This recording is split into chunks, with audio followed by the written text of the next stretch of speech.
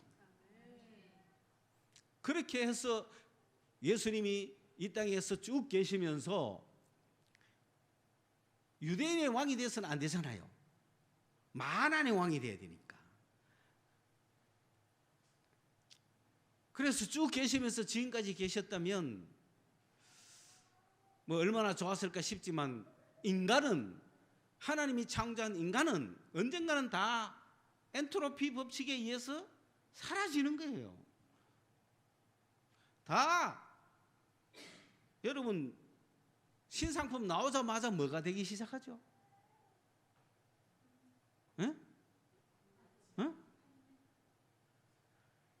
엔트로피 신상품 나오자마자 뭐가 되기 시작하죠? 그걸 뭐라 그러죠? 두 마디로 헌상품을 뭐라 그래요? 그 중고. 모든 세상은 중고인 거야. 그렇잖아요. 해 아래 새 것이 없는 거예요. 새 신랑 결혼하자마자 뭐다? 헌신랑이지. 벌써 이미 그때부터 이제 온 인류, 주님이 창조한 이 세상은 창조한 이후부터 어디를 향해 간다? 소멸을 향해 가는 거예요. 그게 엔트로피 법칙이야. 소멸되면 끝날까요? 주님이 새하늘과 새 땅을 갖고 계시는 거예요. 이거는 손으로 짓지 않은 거예요. 그렇기 때문에 예수님도 손으로 짓지 않는 세상에 우리를 가져가기에 그날의 왕이 되어서 지금 그게 하나님의 나라예요. 그렇기 때문에 이 땅에 예수님이 육신을 입고 온 거는 이 땅에서 영원히 살려고 그런 게 아니라, 그 보이지 않는 나라를 유업으로 상속받으려고 아들이 된 거 아닙니까? 아들이라는 뜻은 유업을 받는다는 얘기잖아요. 그 하나님의 보이지 않는 나라를 유업으로 받으려고 주님은 이 땅에 계속 계실 수가 없는 거예요. 그래서 이 땅에서 이 인류를 구원하는 일을 하시고는 바로 부활하시고 보이지 않는 그 나라를 지금 갖고 계시잖아요. 그리고 우리를 그 나라의 백성으로 부르시고 있는 거예요. 지금 그 나라의 백성으로 부르고 있는 거예요. 그 나라는 지금 우리가 영적으로 경험할 수 있는 천국의 나라예요. 그래서 예수님이 이 땅에 오셔서 그러한 그리스도의 일을 다 하실 뿐만 아니라 그분은 하나님을 보여줬죠. 왜? 하나님은 보이지 않는데 예수님은 보이는 거예요. 예수님은 하나님이세요. 그렇기 때문에 나 하나님 보여줘야 믿겠다 하는 사람이 있으면 누구를 믿으라 그래야 돼요? 예수를 믿으라 그래야 돼요. 예수도 안 믿으면서 뭘 하나님을 자꾸 보려고 그래? 예수는 보이는 하나님인데, 아니 2000년 전에 돌아갔으니까 보이지 않잖아. 2000년에 돌아갔다고 못 봅니까? 2000년에 돌아갔다고 내 눈에 안 보인다고 없습니까? 2000년 전에 분명히 베들레헴에 오신 분인데, 그때 오셨으면 됐지. 그때 본 사람이 있으면 됐지. 그 주님이 지금까지 육체로 살아 계셨으면 보겠죠. 그러나 육체로 안 살아 계시잖아요. 부활하신 몸은 이미 하늘나라 가셨잖아요. 그러니까 때로는 볼 수가 있고 때로는 못 보는 겁니다. 그 주님이 보여주셔야만 보이는 거예요. 그러니까 그 주님이 이 땅에 오셨다는 걸 믿으셔야 되지. 지금 또 예수님 나타나보라 하면 안 되죠. 지금 또 하나님 보여달라고 하면 안 되죠. 이미 예수님이 하나님을 보여줬잖아요. 나를 본 자는 아버지를 보았거늘 뭘 또 보여달라고 하느냐고 이야기했잖아요. 그러니까 오늘도 뭐 하나님 봐야 믿겠다 하는 사람이 있으면 예수를 보여줘야 되는 거예요. 그러면서 아니 지금 200년 전에 돌아가신 여러분의 할아버지 지금 볼 수 있어요 없어요? 못 보잖아요. 근데 안 계세요? 그 할아버지 봐야 믿겠어요? 200년 전에 돌아가신 분을 어떻게 봅니까? 2000년 전에 부활해서 성천하신 분을 우리가 어떻게 봅니까? 그러나 그 사실을 믿어야 될 거 아니에요. 그렇죠? 예수님은 전 세계가 꼼짝 못하는 거예요. 하나님 봐야 믿겠다 그런 무신론자들, 불신론자들, 하나님 내가 하나님이다 하고 예수님이 오신 거예요. 그러니까 지금은 그 소식을 듣고 믿어야지. 그 소식을 듣고. 그리고 예수님이 이 땅에 육체로 오신 이유는 육체를 가진 우리 인간을 구원하려고, 육체를 가진 우리 인간을 하나님의 아들 되게 하려고. 예수님도 누굽니까? 하나님의 아들이시잖아요. 예수님이 하나님의 아들로 오신 이유가 우리 인간을 하나님의 아들로 만들려고, 우리 인간을 하나님의 자녀라고 만들기 위해서 이 땅에 오신 거예요. 그래서 예수님이 맏아들이고 우리는 양자입니다. 그래서 하나님의 양자로 우리가 다 된 거예요. 놀랍지 않습니까? 그래서 예수를 믿는 자는, 예수를 하나님의 아들로 믿는 자는 하나님의 자녀가 되는 권세를 주신 거야. 할렐루야. 지금도 이 말씀을 믿고 받아들이는 자는 하나님의 양자가 되는 거예요. 그 예수님도 하나님의 아들이고 우리도 하나님의 아들이 된 겁니다. 그걸 이루시려고 이 땅에 오신 거예요. 그리고 그분은 부활하셨습니다. 부활하셨을 때는 옛날 육체가 아닙니다. 신령한 몸입니다. 그 나라, 보이지 않는 나라에 가실 몸입니다. 우리도 그런 몸으로 갈 거를 보여주신 거예요. 육체에서 살다가 그 신령한 몸으로 우리도 변화되는 거예요. 그래서 우리가 하나님의 자녀가 됐기 때문에 그 나라 가는 거예요. 지금 그 나라 가는데 그 나라 가기까지 이 땅에서 살아야 되잖아요. 그래서 주님은 성천하셔서 그 나라 오기까지 이 땅에서 살아야 하는 하나님의 자녀들, 예수님은 부활하셔서 신령한 몸을 입고 그 나라에 가셨지만은 이제 예수를 믿고 하나님의 자녀가 돼서 이 땅에 있는 자들을 위하여서 예수님은 성령을 보내주신 거예요. 그래서 성령을 받은 자들은, 예수 믿는 자에게는 성령을 주십니다. 성령을 받은 자들에게는 첫째, 성령께서 우리를 아버지라고 부르게 만듭니다. 그러니까 우리는 완전한 자녀가 됐잖아요. 어떻게 그냥 말로 부르는 아버지가 아닙니다. 진짜 아버지가 된 거예요. 우리 영의 아버지가 된 거예요. 성령 받은 사람은 아버지라고 그러는 거예요. 그래서 내가 하나님의 자녀 된 걸 확신하는 거예요. 이게 예수님이 이루신 거예요. 그러므로 우리가 아들의 영을 받았기 때문에 그 나라를 같이 유업으로 받는 겁니다. 우리는 앞으로 장차 그 나라를 유업으로 받을 하나님의 아들들이에요. 하나님의 자녀들이에요. 그걸 누가 증거해 줬냐? 성령이 오셔서 우리를 아버지라 부르짖게 만들어 주신 거예요. 그러므로 여러분이 기도하면서 아버지라고 말하거들랑 성령께서 내 안에 계셔서 증거해 주시는구나. 내가 하나님의 자녀인 것을 증거해 주시는구나. 감사하셔야 되는 거예요. 그 기도 소리를 더 확인하고 싶으면 기도를 열심히 하시라고. 그러면 아버지 하다가 아버지 갈 때 그 말이 헛나오는 게 아니고 그냥 아버지 하다가 헛나오려면 아버지 이렇게 해야 되거든요. 그런데 아버지라고 내 영혼이 부르짖는 걸 볼 수 있습니다. 하나님을 아빠라고 부르는 것은 예수님밖에 없거든요. 그 예수님께서 성령을 주셔가 우리도 아빠라고 부르도록 만들어 주신 거예요. 그러므로 그 아빠 아버지라 부르는 자들이 자녀 아닙니까? 그러므로 그들은 하나님의 유업을 받을 것이라는 겁니다. 자, 그런데 그런 성령께서 우리로 하여금 아빠 아버지로만 부르게 하고 끝나는 것이 아니라 우리를 누구답게 살게 한다? 하나님의 자녀답게 주님 앞에 가는 그날까지 성령께서 우리에게 오셔서 하나님의 자녀답게 살도록 만들어 주시는 거예요. 그러므로 하나님의 자녀들은 어떻게 살아야 돼요? 믿음으로 살아야 돼요. 믿음으로. 율법으로 살면 안 돼요. 우리는 믿음으로 살아야 돼요. 율법은 뭐냐? 천사가 전해준 거예요. 천사가 중개자인 중보자인 모세에게 전달해가 모세가 이스라엘 백성들에게 알려준 거예요. 완전할까요? 완전하지 않습니다. 천사가 와가지고 네 이래 해야 된다, 네 이래 해야 된다, 네 이래 해야 된다 그랬어요. 그런데 인간이 할 수가 없어요. 할 수가 없기 때문에 예수님이 친히 오시고 아들의 영을 보내주셨잖아요.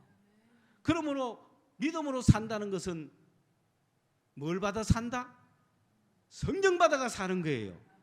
율법을 지킨다는 것은 천사의 영을 받아가 살아가는 거예요. 천사의 영은 받아봤자 지가 해야 돼요. 천사가 해줄 수 없어요. 따지기만 하는 거예요. 그런데 성령이 오시면 우리로 할 수 있게 만들어 주십니다.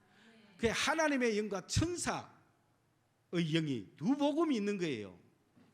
처음에는 천사가 전해준 게 복음이었어요. 그게 율법이었어요. 율법을 지키면 산다 그랬어요. 그런데 인간을 보니 율법을 지킬 인간이 없네요. 왜? 마귀의 계율에 빠져 있다 이 말입니다. 그러므로 마귀를 박살낼 수 있는 분은 누구밖에 없어요? 성령밖에 없잖아요. 하나님이 보내준 하나님의 영, 예수의 영, 성령이 오셔서 마귀를 박살내지. 천사가 오면은 천사하고 마귀는 어떻게 돼요? 천사가 마귀를 박살낼 수 있습니까? 싸울 수는 있지만 박살은 못 내는 거예요. 그러므로 천사가 전해준 율법 갖고는 싸울 수는 있지만 이기지 못해요. 하나님의 성령이 오셔야 마귀를 박살내는 거예요. 그런데 오늘 수많은 사람들이 천사의 영을 따라가고 있어요. 그거는 복음이 아니다고 바울이 이야기하는 거예요. 내가 그리스도와 함께 십자가에 죽었다는 거예요. 그러므로 내 안에 누가 사는 거예요? 예수가 사는 거예요. 예수가 산다는 것은 성령이 산다는 거죠. 그렇기 때문에 성령으로 행해야 마귀를 이길 수 있고 내가 의인이 될 수가 있다는 거예요. 그런데 자꾸 율법으로 살면 옛날처럼 살고 예수가 헛되이 죽은 겁니다. 성령이 와도 소용이 없다는 얘기입니다. 그렇기 때문에 지금 천사의 영을 받은 사람이 너무 많아요. 천사의 영은 우리에게 너 잘못했지, 율법을 갖다 댑니다. 너 요런 잘못했지, 너 요런 잘못했지, 너 요런 죄 짓지. 그게 천사가 가르쳐준 복음이에요. 그러면서 그 죄를 씻으라, 제사를 드리고 죄를 씻으라. 그런 그 죄 씻는 방법이 제사였어요. 그런데 오늘날은 그냥 예수님께 기도하면 죄 씻음 받는다 걔가 죄 짓고 씻고 죄 짓고 씻고 이하고 앉았다니까. 그건 누가 가르쳐준 거 따라가는 거예요? 천사가 가르쳐준 거 따라가는 거예요. 성령 받은 사람은 그렇지 않아요. 성령 받은 사람은 단번에 죄가 씻어진 사람들이라. 성령 받은 사람은 율법의 공격을 받지 않아요. 왜 오늘날 띠리하여가지고 율법의 공격을 받고 있습니까? 여러분들 성령 받아놓고 하나님을 아빠 아버지로 부르는 자들이 왜 구약의 율법을 복음이 아닌 다른 복음을 따라갑니까? 예수가 우리에게 주신 복음은 성령으로 하나님의 자녀가 됐다는 거예요. 믿음 안에서 살아간다는 거예요. 율법은 우리를 지배할 수 없다는 거예요. 그런데 자꾸 율법이 나를 지배하는 것은 어느 영? 천사의 영이 와가 자꾸 나를 공격하고 지배하는 거예요. 성령은 그렇지 않아요. 하나님의 사람은 그렇지 않다고요. 오늘 이 시간에도 잘 믿는 사람일수록 자꾸 율법의 빗대가 내가 죄 짓다 죄 회개하고 죄 회개하고 그거는 자꾸 누가 지금 영향을 주고 있다는 거예요. 천사가 영향을 주고 있다는 얘기예요. 여러분 뭐 공개제 고백 이런 거 하지 마세요. 만데 그런 거 합니까? 십자가에 예수님이 죽은 게 눈에 안 보입니까? 십자가에서 피 흘린 그 예수님의 그 피가 안 보입니까? 우리를 사랑하사 나를 위하여 자기 몸을 주신 분인데, 나를 이미 사랑했다는 건 과거 완료예요. 완료. 현재 완료. 러브드 발생이 아니에요.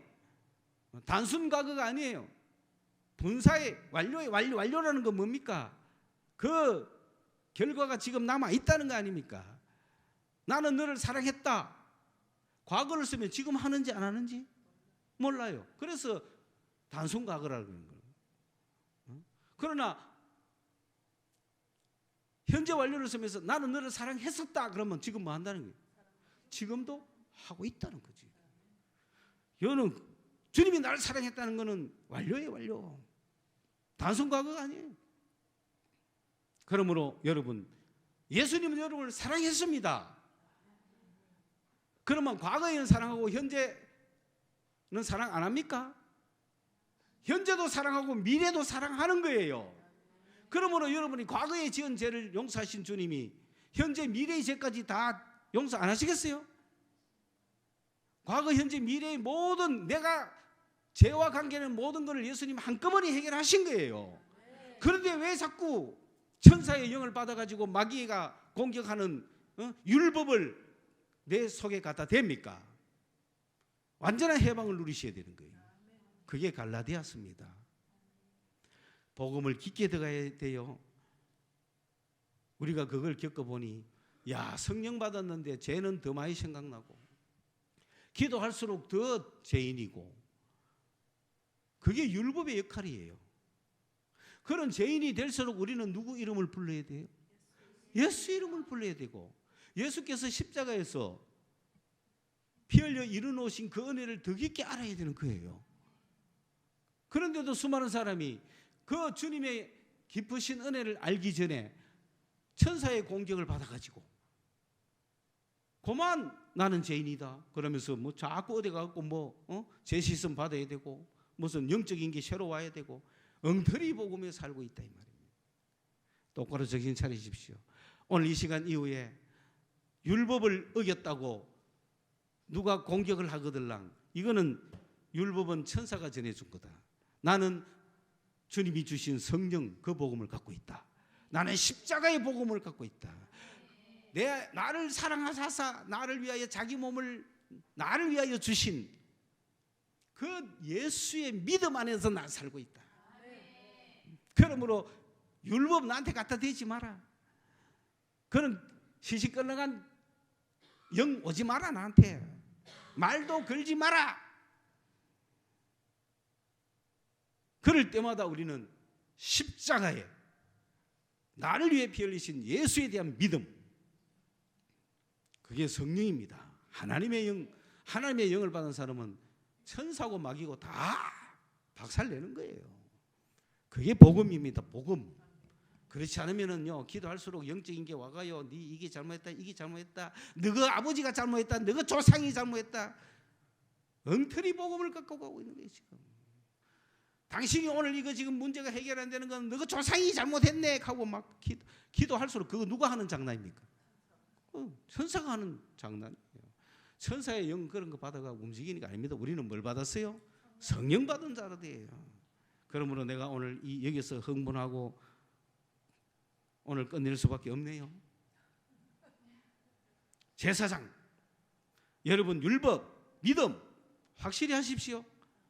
이걸 통과해야 우리는 하나님의 나라의 백성으로서 그 기쁨을 누리고, 또 선지자의 역할이 뭡니까? 오늘 인생이 올바르게 살아가도록 지도해 주시는 분이에요.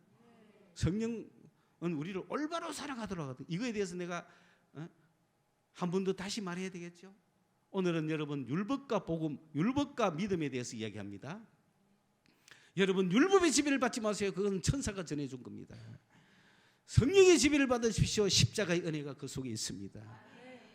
그 십자가의 은혜로 여러분 영이 깨어나야 되고, 죄악 가운데 마귀 가운데 지금 주님이 마귀를 박살 내려오는데 그 마귀한테 잡혀갖고 지금 계속 죄나 회개하고 있어야 되겠습니까? 십자가의 엄청난 복음의 역사를 입으셔야 된다. 그리고 선지자의 역할이라는 게 뭡니까? 성령께서 오셔서 우리로 하여금 말씀을 해석하게 해주시고 올바로 살도록 해주는 거예요. 이 땅 살아가면서 우리는 올바르게 살아야 돼요. 여러분, 목사가 되기 전에 인간이 되라는 이야기를 하잖아요. 그거는 성도들 차마 몽크레가 목사를 대신해서 십자가에 못 박은 건데, 목사는 그래도 하나님 뜻을 이루는 사람이니까 성도야 칠락팔락 해도 되고 뭐 헷가닥 해도 되지만 목사가 헷가닥 하면 안 되잖아요. 그런데 그 목사가 비인간적이면 되겠습니까? 목사가 되기 전에 뭐가 되라? 인간이 되라는 거예요. 그래서 전 세계가 인간 되는 법을 가르쳐주는 게 종교입니다. 종교라는 게 마루종자잖아요. 어떤 가장 정점을 가르쳐주는 게 종이에요. 그 올바르다는 게 뭡니까? 바르다는 건 뭡니까? 곧다는 얘기잖아요. 어디로 가야 곧은 거예요? 위로 가야 곧은 거예요. 여기서는 그래서 대나무가 꼿꼿하게 뭘 상징합니까? 올이라는 건 뭔가 올, 한 올, 두 올 하잖아요. 그러면 올을 지금 제대로 순서대로 제대로 잘 엮어야만 올이 생기죠. 그래서 한 올, 두 올 뜨잖아요. 그런데 그걸 순서를 바꾼다거나 다른 방법으로 하면 올이 형성이 안 되죠. 그러면 다 풀어져 버립니다, 나중에. 그러면 새로 감아야 되지. 내가 올을 뜨다가 순서가 잘못됐으면 풀어가지고 순서를 다시 해가 정식으로 가야 그게 올입니다. 그걸 갖다가 뭐다? 바르다 그러는 거죠. 그래서 뭐다? 올바른. 올이라는 말은 무슨 말이다? 바른이라는 말이라. 옳다. 그러니까 우리는 한문하고 두 가지가 섞어 들어간다 했죠. 영말이 옳다, 올바르다, 올바른, 바른. 그게 바른 거예요. 그래서 올이 뭔가 그걸 우리 풍류도가 한국인은 한국 문화에 맞게 연구한 겁니다. 그래서 올바르게 살려면 어떻게 살아야 되나? 부모 공경하고 형제 우애하고 그래서 살아라. 그게 유교입니다. 그리고 내면의 욕심을 버리라. 그게 불교입니다. 그게 올바른 삶의 가르침이라는 거예요. 그런데 이것 갖고 기본으로 이것이 돼 있는 한국인들에게 성령이 오셨고 예수를 증거하는 사람은 올바라야 돼요? 안 올바라야 돼요? 그러니까 한국인 중에서 올바른 인간도 안 되면서 목사가 되면 돼요? 안 돼요? 안 되는 거야. 올바른 인간도 안 돼 있으면서 어떻게 목사가 돼요? 한국인도 안 돼 있으면서. 그러므로 목사님 중에서 그래도 그럼 뭐냐? 한국인의 올바름이란 뭐냐? 인사만 잘해도 부흥하는 거예요. 한국 교회는. 그렇지 않습니까? 목사님이 인사만 잘해도 부흥합니다. 그 교회는. 그게 한국 문화거든요. 유교적으로 어르신들 잘 섬기기만 해도 부흥합니다. 나는 그걸 봤어요. 신학교 가가지고 그 앞에 있는 교회에 목사님이 말씀은 별로라. 그런데 교회가 부흥해. 가만보니까 막 유교식으로 섬기는 거야. 어르신들 인사 잘하고 잘 섬기고 그걸 신방이라고 해요. 신방을 얼마나 열심히 하는지 막. 그러니까 목사님이 그 역할을 다 해주는 거야. 그러니까 그래 우리는 설교만 잘하면 부흥하는 줄 알았더니 인사 잘하면. 그래서 안동 저런 데 가면요 목사님들은 유교적이어야 됩니다. 어르신 보면 다 이래, 장로님 보면 다 이래. 그것만 해도 사람 됐다 그러면 그 말 듣는 거야. 그 오늘날 이런 게 없잖아요. 그러니까 뭐 오늘날은 진짜 나쁜 말로 뭐 목사인지 목사 아닌지 구별 안 납니다. 그죠? 그래도 우리 교회가 알차게 나갑시다. 우리 교회는 작지만 강한 교회다. 예수로 각찬 교회다. 여러분의 목사가 어디 가도 혹시 목사냐는 이야기 듣지 깡패냐는 이야기 안 듣습니다. 제가 어디 자전거 타고 이래 가도 뭔가 좀 다른 분인 것 같습니다. 나는 여러분의 목사예요. 내가 책임지고 그런 말을 드려야 되겠습니까? 아이고 저 교회 목사 완전 얼굴 꼬라지 봐라 저거 봐라 밤마다 술 처먹는 모이지 이렇게 하면 되겠습니까? 그게 인격이라는 거예요. 그 올바르게 살도록 전 세계가 올바로 살아보자고 종교를 갖고 왔지만 진정한 올바름은 위로부터 내려오신 주님의 가르침, 주님이 주신 성령의 역사를 쫓아서 살아가는 게 진정한 올바름이죠. 그러므로 이런 예수는 하나님의 아들이라는 사실을 우리가 믿을 때에 그 하나님의 아들이 우리에게 주신, 우리도 저 하늘나라의 상속자들이다. 저 하늘나라의 상속자들이 올바르게 살아야 되잖아요. 한국에서 산다면 한국 문화의 올바름을 가져야 될 거예요. 한국 문화의 올바름은 뭡니까? 잘못했으면 빨리 사과하고, 그렇죠? 그런 것과 싸우잖아 우리나라는. 그러고 뒷돈 안 받고, 틀렸으면 바로 고치고, 그런데도 그걸 은폐하고, 한국 사람의 또 다른 잘못된 특징이 틀렸으면 빨리 인정하고 새로 어리 잘못 갔으면 틀렸는데 하고 풀고 이러면 되는데, 에이 시간 아깝다 계속 가자, 안 됩니다.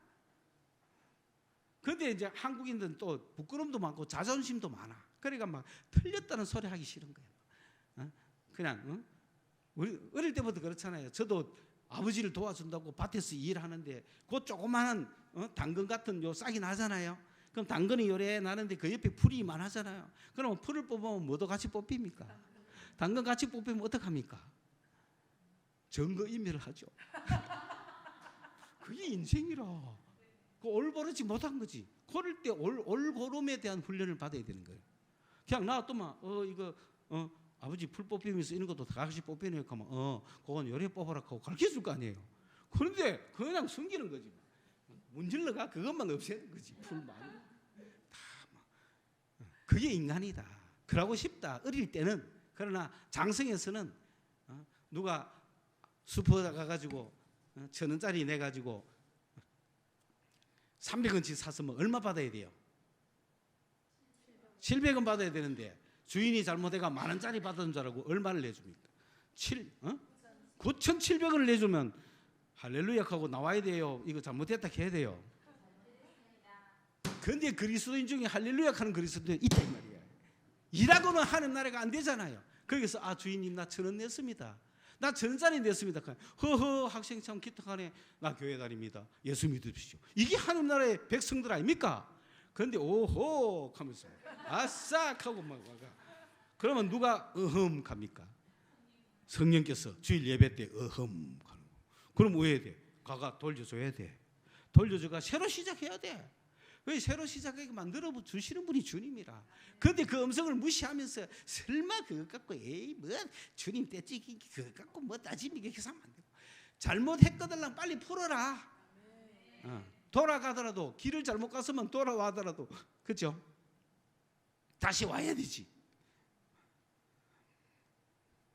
그걸 끝까지 밀고 나가면 안 되잖아요. 어제 귀국한 우리 비전 트립팀, 내가 라플란 가거들란 콜로라도 강을 발악했더니 요즘은 오전 오후 6시 전에는 다 마감하는 모양이에요. 뱃사공이고 뭐고 요람선이고. 그러나 그쪽으로 가면 콜로라도 강 볼 수 있으니 그건 로키 산맥에서 내려온 거거든요. 그런데 이제 나폴란에서 그 가이드가 그냥 호텔에 도착했으니까 이제 각자 방에 올라가서 짐을 푸십시오 하고는 어디 갔는 모이라. 그런데 그 나폴란 호텔은 일반 호텔하고 약간 달라가 출구를 잘못 찾습니다. 우 가면 뒤 강으로 나갑니다. 그러니까 엘리베이터를 잘 찾아 나와야 되거든요. 그런데 우리 팀들이 자신 있게 저쪽으로 돌아가지고 보니 엘리베이터가 저기서 딱딱 갔는데 그건 뒤로 나가는 엘리베이터였어요. 잘못 갔잖아요. 그러면 인정하고 빨리 돌아오면 되잖아요. 그런데 놀라운 거는 그 단체로 갔던 사람이 다 따라갔다는 거야. 왜? 앞서가는 저 사람 따라갔다는 거지. 잘못됐잖아요. 여러분 제일 힘든 게 그거 아닙니까? 앞에서 차 운전해 가는데 차가 서너대 지를 따라오는데 길 잘못 들면 어떻게 돼? 난리 나죠. 그럴 때 온갖 마음이 들죠. 그러나 뭐 잘못된 건 빨리 고치면 돼. 그러면 이래서 돌아서면서 여러분 여기 아닌가 봐요. 빨리 갑시다 하면 그 누가 이걸 사람이 있어요. 그런데 자존심 상할까 봐. 여러분 여는 저 호텔 올라가는데 나는 우리 여기 강 나가려고 왔으니까 여러분 그냥 가세요. 그렇게 잘못을 인정 안 하는 식의 하면 안 된대. 잘못됐다 하면 다 유쾌하게 웃고 다 같이 돌아갈 수 있는 거예요. 그러므로 그리스도의 올바름 성령께서 인도해 주실 거예요. 그러한 삶을 이번 한 주간 살아보시기를 주님의 이름으로 축원합니다. 기도하겠습니다. 이 아들을 이방에 전도하기 위하여 사도들이 전 세계를 누볐습니다. 이 전도를 받은 우리 교회는 성령의 인도하심 속에 정말 예수를 믿음으로 살아야 합니다. 율법에 매여 살아서는 안 됩니다. 천사가 전한 복음에 살아서는 안 됩니다. 우리 예수님이 주신 복음, 예수님이 전하신 복음, 성령 안에서 복음을 누리고 자유를 누리며 살아갈 수 있도록 주의 은혜를 주시옵소서. 예수님의 이름으로 기도드리옵나이다.